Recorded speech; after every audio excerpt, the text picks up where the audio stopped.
Thanks for tuning into my channel. Today we're gonna go over a beginner's guide on how to air squat. But first, before we get into it, if you like what I'm putting out there, please feel free to like this video and subscribe because there's more good stuff to come. All right, so let's get to it. We're gonna start from the ground up with an air squat. So first we're gonna focus on our feet. What we want to look for is shoulder width apart feet to start off with. And we don't want our toes pointed directly forward. What we're going to want to do is point the toes a little bit outward. This is going to then have an upward effect on how our body's able to squat down.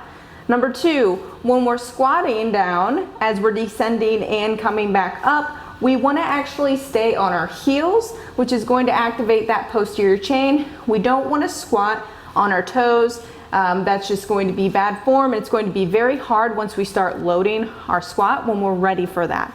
So step one, squat stance, shoulder width apart, toes out, stay on those heels. Now we're gonna move up to the knees.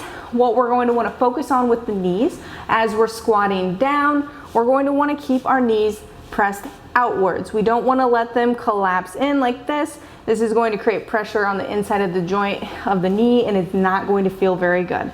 So again, when we're squatting down, we have a nice stance, we're staying back on the heels, and I'm focusing on pushing my knees outwards, and then I'm coming back up with that same exact focus.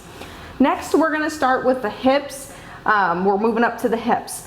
What I used to do when I squatted, I would come straight down like this in my squat, even when it was loaded. It's gonna put, again, more pressure on the front side, the quads.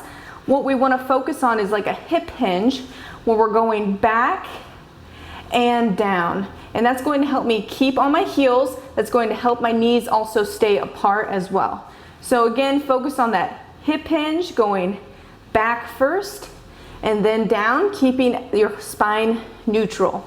So this will be my last point, is spine neutrality. What does that mean?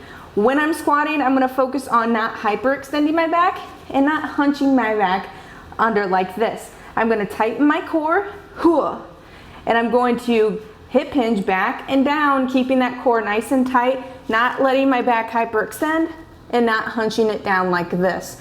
Okay, we want to keep that core nice and tight so then we can load our squat eventually and have it feel really good on our posterior chain, which is really, really strong. So give these tips a try right now today. Let me know in the comments if this helped you. And also check out the description. I'm going to link up more videos to help you start with your squats.